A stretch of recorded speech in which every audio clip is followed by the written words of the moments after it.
Welcome back to my channel. Vishal Gupta आपका teacher. कैसे हो आप सब स्टूडेंट्स। इस वीडियो में हम बीकॉम का जो हमारा सब्जेक्ट है कमर्शियल लॉ, उसका जो हमारा चैप्टर चल रहा है द इंडियन कॉन्ट्रैक्ट एक्ट, उसमें हमने चैप्टर का अगला जो पोर्शन स्टार्ट किया हुआ है वो है इंडेमनिटी और गारंटी।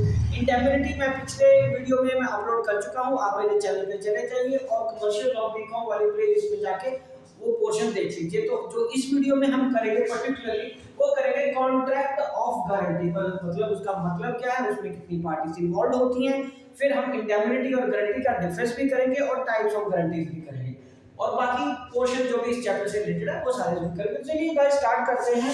सबसे पहले कॉन्ट्रैक्ट ऑफ गारंटी होता क्या है। सो मैं इसके मीनिंग से स्टार्ट करता हूं। कॉन्ट्रैक्ट ऑफ गारंटी, ठीक है जी। तो इसमें क्या है, contract of guarantee, a contract of guarantee, ठीक है, is a contract, is a contract, ये एक वो कॉन्ट्रैक्ट है to perform the promise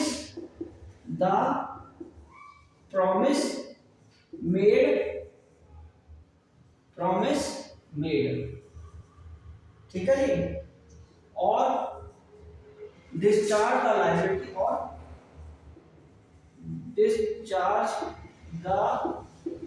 liability of the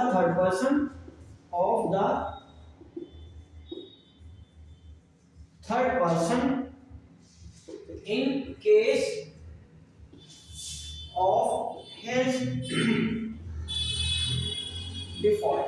मतलब ये ए है, ये दूसरी पार्टी बी है और ये सी है। यहां पे मैं बताता हूं, ये है बायर, ये है सेलर। इसने इसको सामान बेचना है, इसने इसको क्या बेचा है, सामान बेचा है और वो भी क्रेडिट पे। बट इसकी क्या गारंटी है कि ये पैसे दे देगा। इसकी गारंटी कौन ले रहा है, सी। इसकी कौन ले रहा है, श्योरिटी कौन ले रहा है, गारंटी कौन ले रहा है, सी।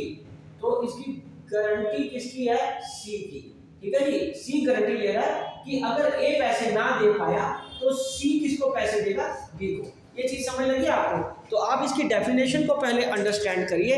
इसकी डेफिनेशन क्या कह रही है गाइस, इसकी डेफिनेशन कह रही है कि a contract of guarantee is a contract to perform the promise made or discharge the liability of the third person in case of his default.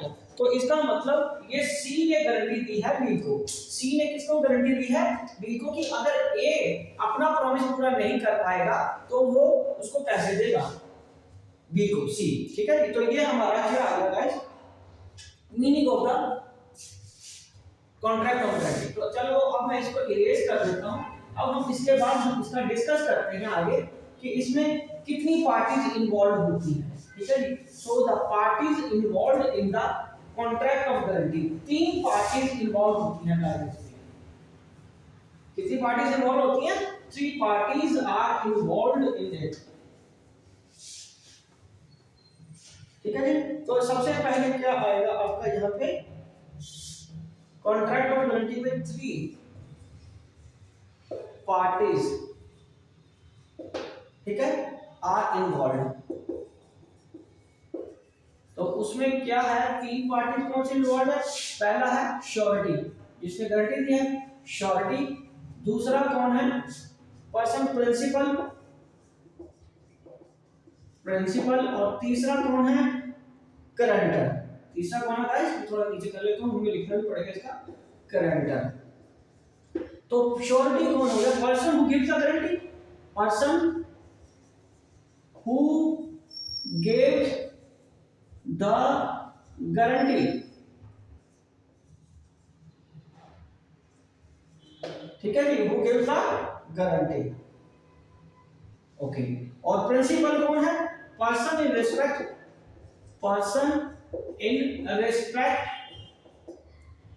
of whose default the guarantee is given, the guarantee is given, ठीक है जी। तो इस case में surety कौन था, जो मैंने पिछली एग्जांपल ली थी, सी। और एक इसके बिहार पे गारंटी दी जा रही है और अब तीसरा कौन है, guarantor person to whom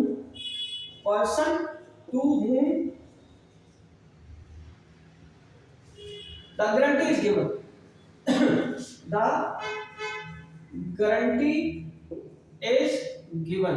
तो इस केस में वो गाइस क्या आएगा, बी, जिसको हमने श्योरिटी दिया है। तो चलिए आप इसको नोट करिए अच्छे तरीके से, मैं आपको समझाता हूं इसको, बहुत इजी है ये, समझ लग गया ना आपको। ये तीन इसके पार्टीज बनेंगी, एक श्योरिटी, एक प्रिंसिपल और तीसरा कौन है गाइस, क्रेडिटर। ओके जी, so it is an agreement, tri party agreement बोल सकते हैं। So it is tri party agreement, तीनों एक दूसरे के साथ एग्रीमेंट कर रहे हैं।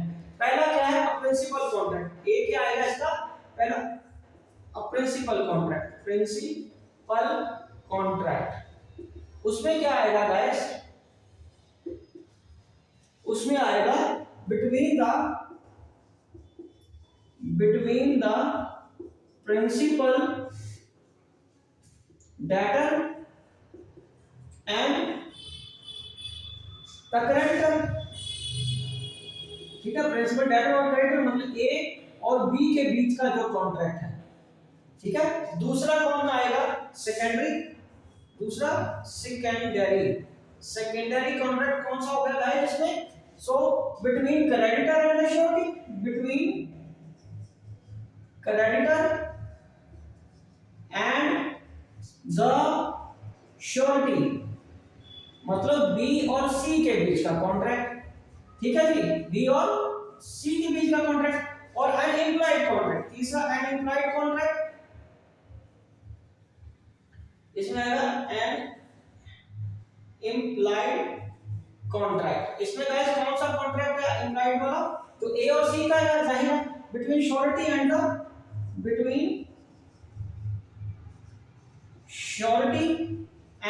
The principal debtor.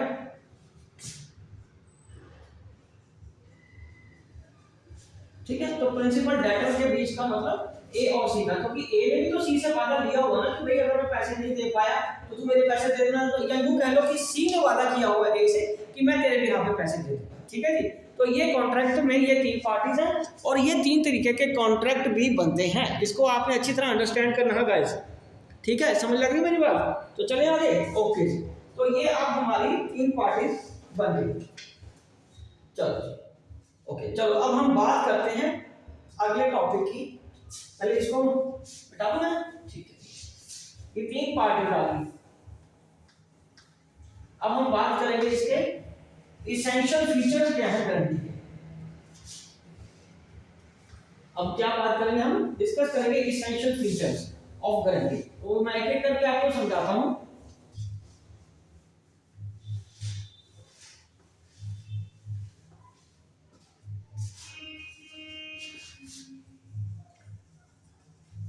essential features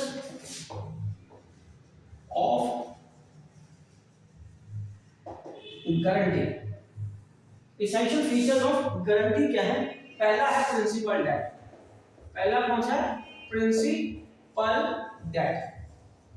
दूसरा कौन सा है, दूसरा है हमारा कंसिडरेशन फॉर गारंटी, दूसरा है कंसिडरेशन होनी चाहिए कुछ, कंसिडरेशन फॉर गारंटी, गारंटी के लिए आप क्या कंसिडरेशन दे रहे हो।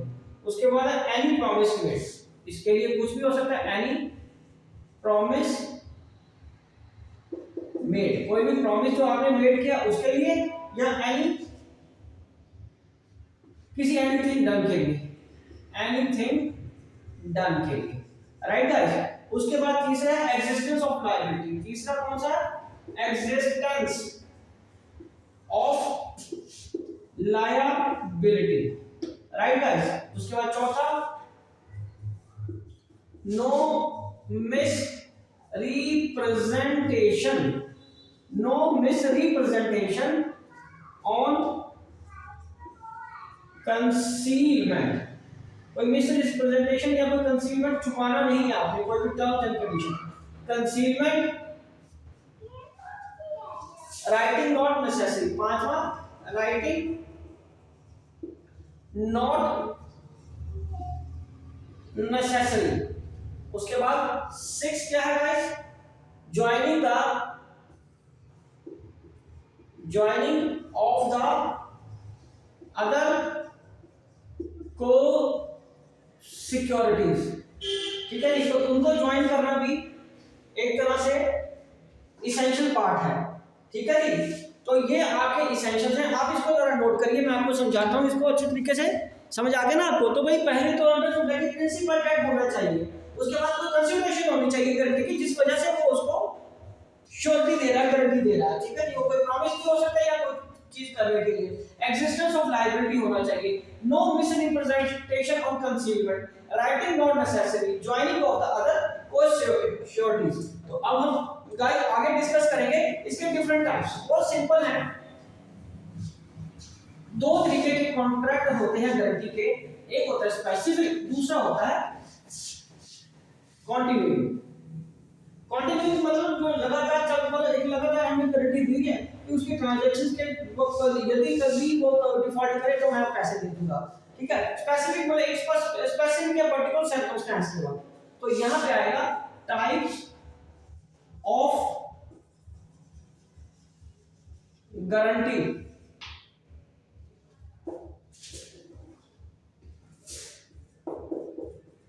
स्पेसिफिक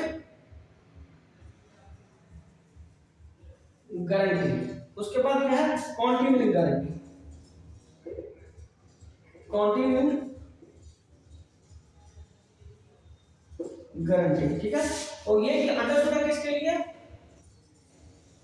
स्पेसिफिक ट्रांजैक्शन के लिए नेचुरली। और दूसरा क्या है, ये सीरीज ऑफ ट्रांजैक्शन, मतलब लगातार गारंटी दी है, सीरीज ऑफ ट्रांजैक्शंस के लिए, ठीक है जी। तो गाइस आप इसको नोट करिए, ठीक है जी। समझ आ रहा है आपको ना? बहुत इजी पोर्शंस है, इसमें कोई घबराने वाली या परेशान होने वाली कोई चीज नहीं है। मैं सिंपल से सिंपल वर्ड्स की चॉइस कर रहा हूं ताकि आपको कुछ भी समझने की जरूरत ना पड़े। सेल्फ एक्सप्लेनेटरी पॉइंट्स हैं, कोई भी टेक्निकल टर्म या जिसको यू कह सकते हो कि आप कोई ऐसी लॉ वाली टर्म नहीं मैं यूज कर रहा, ठीक है, उस लैंग्वेज को नहीं यूज कर रहा जिससे आपको समझने में थोड़ी दिक्कत हो। ओके जी, तो because you are beginners of this chapter, ठीक है, आप फर्स्ट टाइम ऐसे चैप्टर को पढ़ रहे हो तो मुश्किल नहीं करना, हमें चीजों को आसान करना है। Difference between contract of indemnity, contract of indemnity and guarantee,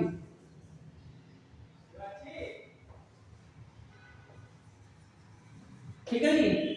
difference between contract of indemnity and guarantee, तो ये मैं इसके पॉइंट्स बना रहा हूं, आपने इसको अंडरस्टैंड करना है। ये तो पहले आ जाएगा गाइस सीरियल नंबर, ठीक है जी। यहां आ जाएगा बेसिस और यहां पे आएगा इंडेमनिटी एंड गारंटी।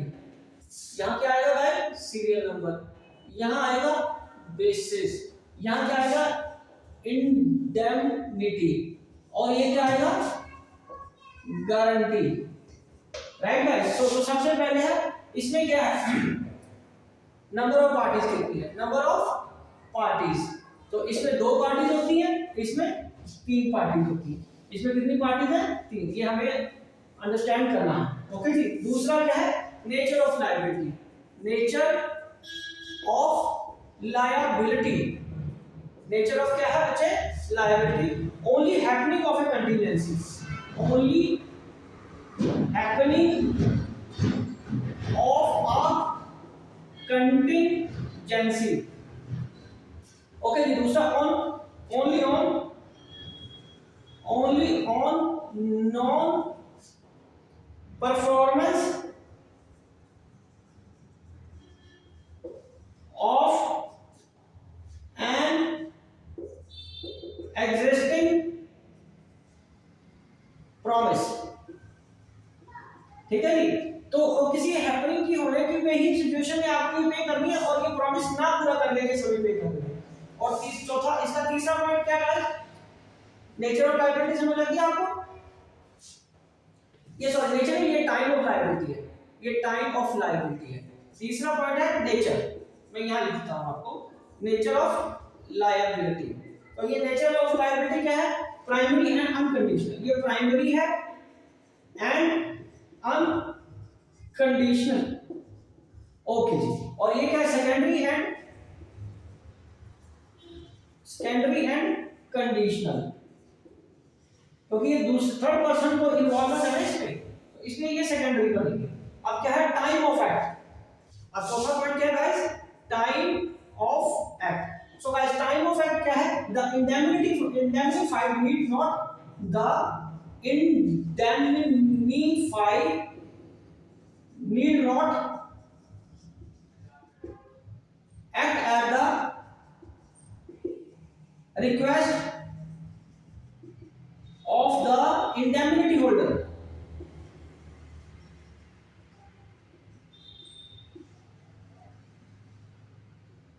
ठीक है जी। और क्या है,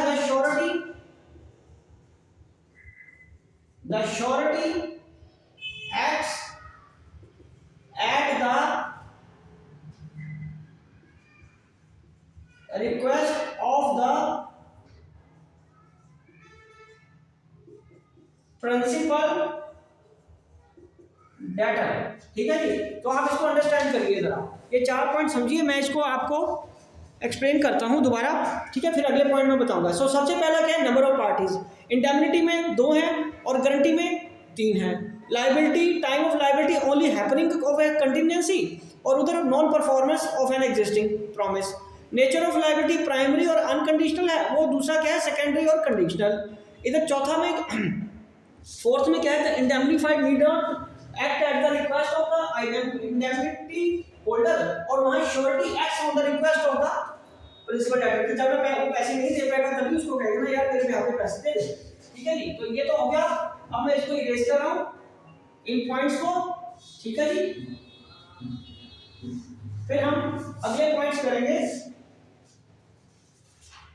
ठीक है। अब उसके बाद अगला 3 पॉइंट अभी रहते हैं, 4 लिखे हैं मैंने, 3 पॉइंट अभी रहते हैं, मैं आपको इसको करवाता हूं। पहले ये इरेज कर दें।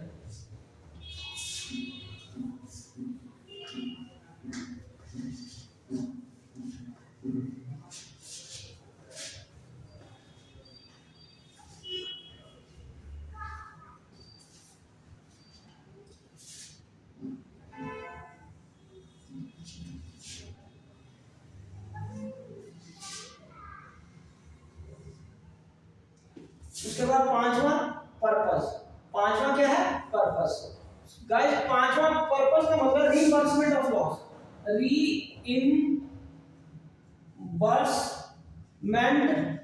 ऑफ लॉस, इसको क्या बोलते हैं, reimbursement of loss. And for the security of the creditors. ठीक है जी। और उसके बाद नेक्स्ट क्या है, 6 right to sue third party. 6 क्या है, right to sue third party.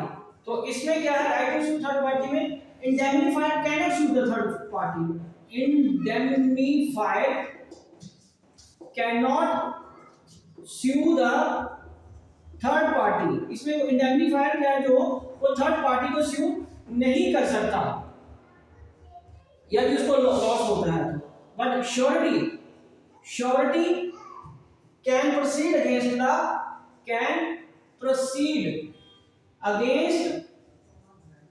The principal debtor. Principal debtor से वो पैसे मांग सकता है, क्योंकि श्योरिटी और क्रेडिटर का भी तो कॉन्ट्रैक्ट बना हुआ है ना। उन दोनों के कॉन्ट्रैक्ट में अगर श्योरिटी को पैसे देने पड़े हैं, किसको, क्रेडिटर को, तो वो अपने पैसे किससे क्लेम करेगा, अब अपने पैसे वो किससे क्लेम करेगा, प्रिंसिपल डेटर से। राइट हो। अब नेक्स्ट इसका पॉइंट आ रहा है 7th पॉइंट। तो 7th पॉइंट क्या है इसका, competency to contract. Competency to contract. तो कंपिटेंसी टू कॉन्ट्रैक्ट है, ऑल पार्टीज, ठीक है, must be competent to contract in case of a contract of guarantee where is a minor is a principal debtor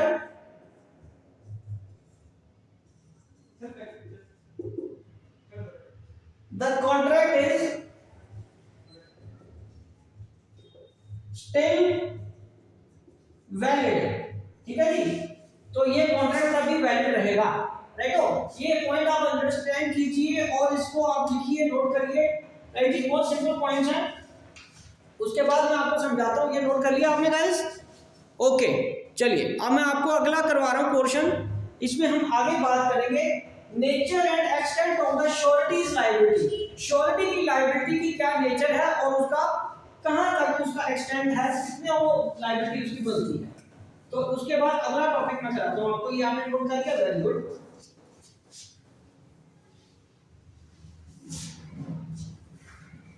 बच्चों आप इसको video को slow करके pause करके भी अपने नोट्स कंप्लीट कर सकते हो, ठीक है जी। आपको कोई दिक्कत नहीं आएगी।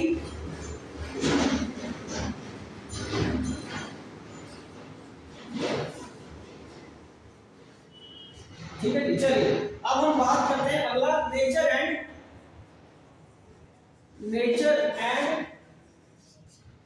Extent of liability. Extent of liability, sureties liability. मेरे को श्योरिटी लिखा है मैंने, श्योरिटीज लायबिलिटी, ठीक है जी। ये है इसका। तो इसमें सबसे पहला आ रहा है the liability of a surety, the liability of a surety is coexistence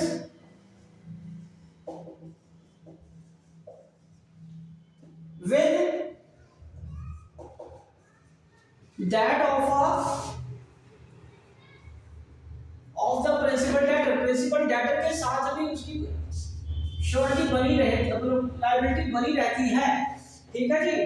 unless it is otherwise, unless it is otherwise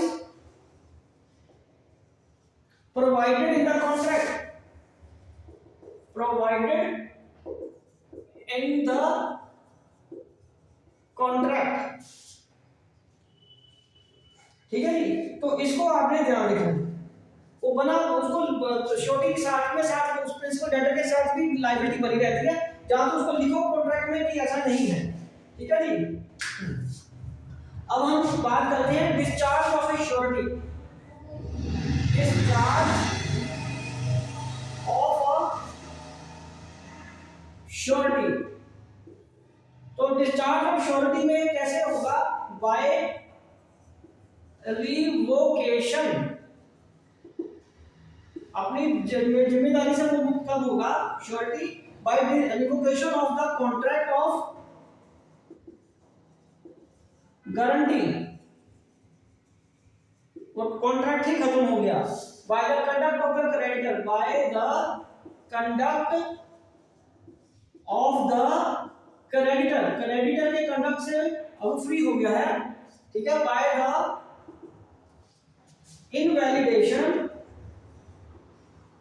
invalidation of the contract of guarantee. अगर कॉन्ट्रैक्ट ऑफ गारंटी इनवैलिड हो गया है तो उस केस में भी उसकी जो लायबिलिटी है वो खत्म हो जाएगी, ठीक है जी। तो अब मैं एक एक करके इन तीनों को एक्सप्लेन करूंगा। पहले आप इसको अच्छे तरीके से नोट कर लीजिए, ठीक है जी। चलिए आगे। ओके गाइस, एक एक करके मैं तीनों को एक्सप्लेन करूंगा। ये इंपॉर्टेंट पोर्शन है गाइस, ठीक है। हम इसको इग्नोर नहीं कर सकते। ये एग्जामिनेशन ऑफ पॉइंट से भी एक इंपॉर्टेंट टॉपिक है। सो अब एक एक करके इनको एक्सप्लेन करते हैं। सबसे पहले आएगा by revocation. By revocation of the contract of guarantee। तो ये मैं इसका हेडिंग ए बना देता हूं। इसके जो सब पार्ट्स हैं वो लिखता हूं। Revocation of a continuing guarantee कैसे हो सकती है? By notice. बाय नोटिस देके रिवोकेशन का आप उसको डिस्चार्ज कर सकते हो। बाय श्योरिटीज डेथ, श्योरिटी की डेथ हो जाती है, यदि श्योरिटीज डेथ उस वक्त भी वो खत्म हो जाएगी, ठीक है। और बाय नोवेशन, बाय नोवेशन से भी उसकी गारंटी अपने आप खत्म हो जाएगी।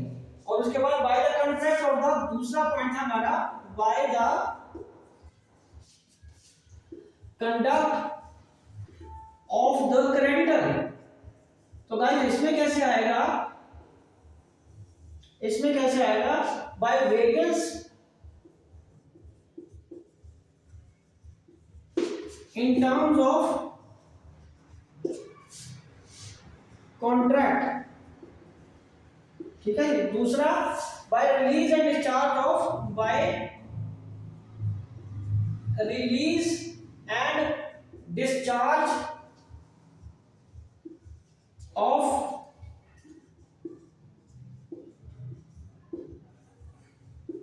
Principal debtor. और उसके बाद डिस्चार्ज ऑफ श्योरिटी, ठीक है। When creditor compounds with and gives time,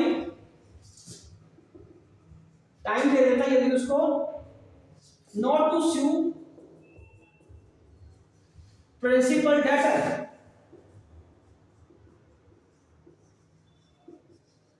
ठीक है जी।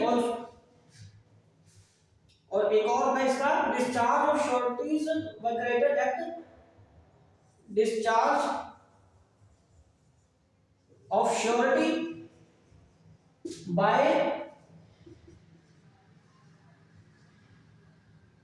creditors acts or omissions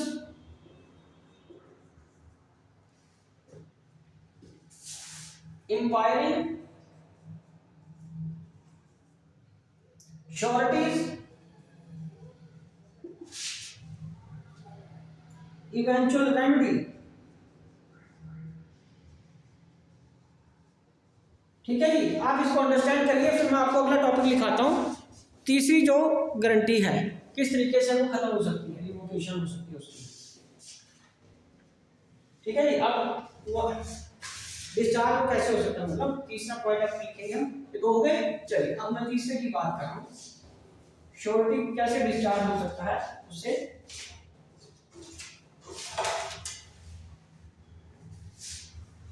third point था हमारा by the invalidation, by the invalidation of the contract of guarantee, contract invalid हो जाता है यदि, ठीक है जी। उस केस में क्या होगा, तो इसको मैं अब इरेज कर रहा हूं, फिर इसके पॉइंट लिखूंगा मैं।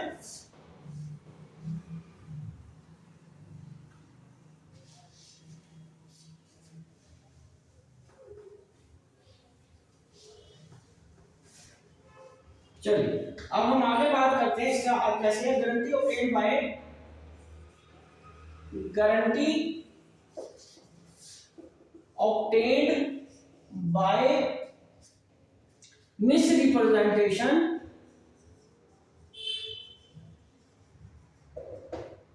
Is invalid. उसके बाद गारंटी obtained by concealment, कोई चीज छुपाई नहीं लगी आपने,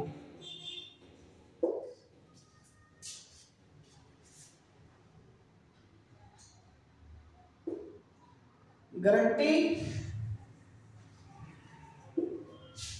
on conduct on the contract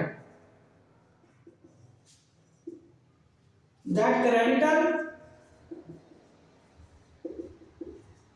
shall not on it until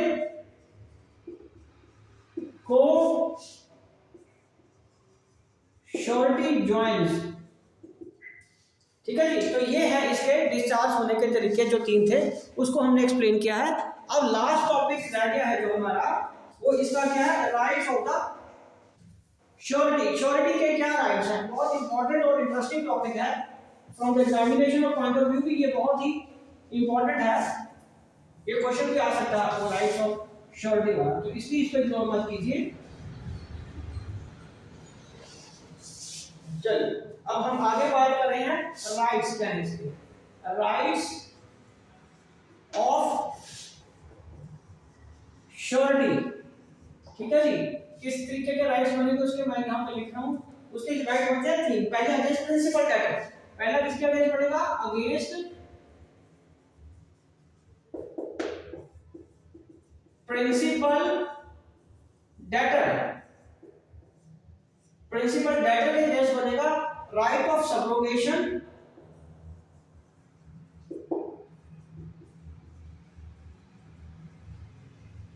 ठीक है जी, और दूसरा right of indemnity, right of indemnity, right हो। और उसके बाद अगेंस्ट द क्रेडिटर, दूसरा कौन सा है, अगेंस्ट द क्रेडिटर। इसके ये 3 राइट्स हैं, इसको अंडरस्टैंड करिए। Right to security, right to security, और उसके बाद right to set off, right to set off, और तीसरा है right to reduce, right to share reduction. अगर कुछ पैसा छोड़ा है तो वो भी उसका राइट है, उसको भी थोड़ा उसमें शेयर मिलना चाहिए। Right of to share reduction, ठीक है जी। और इधर राइट अगेंस्ट को-श्योरिटी, अगर को-श्योरिटी मोर देन 1 है, अगेंस्ट द को-श्योरिटीज,